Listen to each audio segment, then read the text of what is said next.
We'll take questions from the audience with roving mics, but just to summarise, I think there was such a great diversity of ideas from the panel, but you could see how the different innovations really complemented one another. So I think you were all cross-referencing each other, and we could use that to do that. Question, so we talked yesterday, there was a kind of overarching theme about this need to bring the community along with these changes, in policy going forward.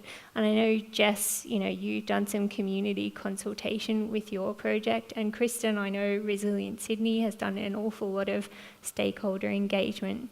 Can you talk about what that process has been, and would you be advocating for policymakers to do things differently when they're developing policy? I might start. With a new development, without community, you don't have a project. So the community is just as important as any of the other partners or stakeholders in the room. So I think community engagement and buy-in and actual real discussions with community are really important, and particularly in a project where we're developing for the next 40 years as well. The kids of the people that we are talking to and the grandchildren of them will be the people that are buying the property. So community engagement is at the heart of development for me. Yeah, I would agree. I think, for many of the issues that we've been looking at in Resilient Sydney, place matters, who you are and where you live matters.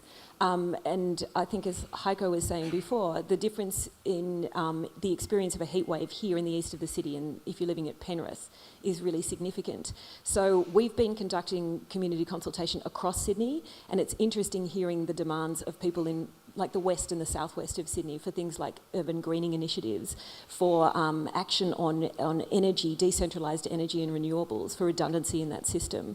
And also for planning controls and building codes that prioritise, making sure our developments ensure that people are comfortable in extreme weather. Mm. And a follow-on to that, it's really obvious that there would be strong community support for things like more urban greenery, and we talked about, Haico, you said there are quantifiable benefits for doing this, and Digby, you talked about the importance of food production. Are there any policy changes that you would be asking for straight off the bat? You mentioned a green quotient, Haico. Yes, so the green quotient is, green quotient, I guess, is something that Berlin is doing. It's quite useful.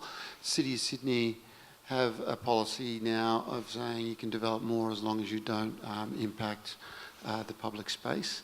However, there's not any metrics that deal with this urban heat island effect, for example. So it could be as simple as adding those items in, because it is quantifiable, some of the effects that we can have, I think. Yeah. Mm. And Digby?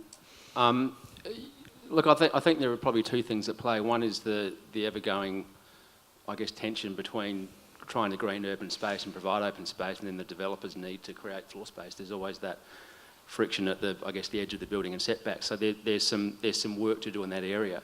But I think the other element is sometimes we just need to get out of the way and let communities do things in their own way. So just rather than try and control, just facilitate and let communities come together and drive things they want to do. And we see some good things coming out from that approach as well. So as with all things, there'll be a many-pronged approach that we need to take, and I think we need to look at each of those in our own spheres. Great. Questions from the audience? Yep, up the back. Hi, Justin Ray from Tract Consultants. You guys must have been really excited yesterday to hear about data and that lovely notion of people controlling data and having access to it, this sort of open sourcing real-time access. What role do you see data playing in the stories that you're trying to tell at the moment? What difference will it make when we can, as communities, measure our environment and be able to relay that information back to policymakers? I'll take it for this one. With energy systems, as the discussion was happening yesterday as well, the technology around these things is moving very quickly.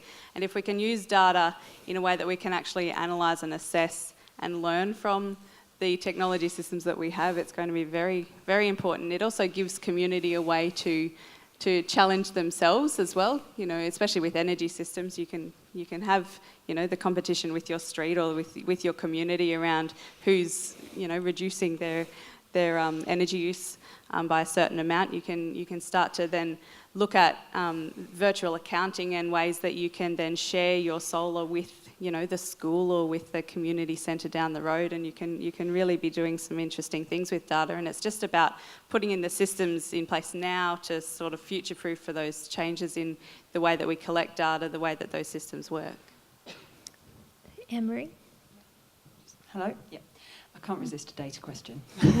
I think with the circular economy, a subset of that is the sharing economy, and data's fascinatingly important there with things like car sharing, because we need to understand where the demand is and what people are after, and it's collecting data about how people use systems that's going to drive the next innovation, because it's obviously all going to be market-led.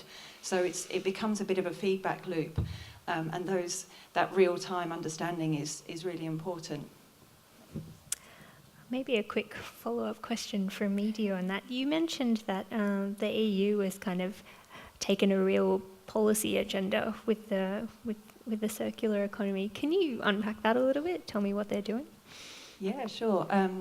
The action plan is very closely linked to the Sustainable Development Goals that we've talked about a lot, and it sets out very clear policy agendas, and even it moves towards saying we're going to implement eco-design directives, and one of the main things there is things like where we now have energy ratings on all our items, we're going to start to have recyclability and reusability ratings, so it can help consumers to really understand that they're doing the right thing by getting involved in something, and so they can start to brand circular as a way forward. And they're also doing a lot of working, trying to make people collaborate a lot more, so government working with industry. And I didn't talk enough about the Ellen MacArthur Foundation, which works very strongly with some blue chip companies like Google and Hewlett-Packard, some of the big names, Unilever out there, and they're trying to get that collaboration working much more strongly so that it's policy, but it's led by industry and by markets and by what people need. More questions from the audience? Yes, up the front. I'll ask a question now, because I won't have a mic, but George Papadakis, just in terms of the greening of the city, go to Haico, if I could Yep. ask you, and it's also a question to you, Digby.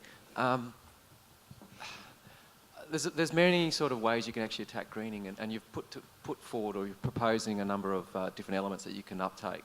For instance, the ACT, for us to try and green facades of buildings is very difficult because of the climate.